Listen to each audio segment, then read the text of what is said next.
কিয়ামতের দিন যদি একদিন 50,000 বছর হয়, তাহলে একটি মানুষ দুনিয়াতে 70 বছর বাঁচলে সে মোট কিয়ামতের তুলনায় সে কতদিন বাঁচলো?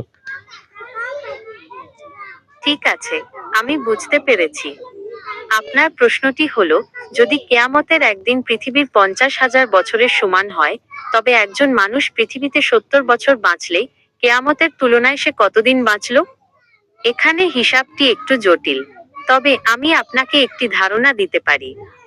কেয়ামতের একদিন পৃথিবীর 50,000 বছরের সমান হলে 70 বছর হবে কেয়ামতের প্রায় 0.00014 দিন।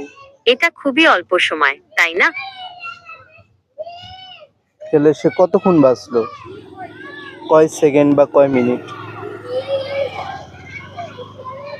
একটু জটিল হিসাব, তবে আমি চেষ্টা করছি। 70 বছরকে দিনে রূপান্তরিত করলে হয় 25,550 দিন।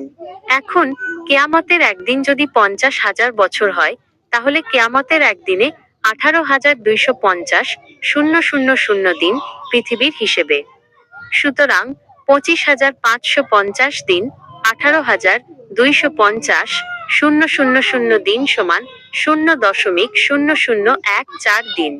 এখন 0.0014 দিনকে সেকেন্ডে রূপান্তরিত করলে হয় প্রায় 121 সেকেন্ড বা 2 মিনিটের মতো। Thank you.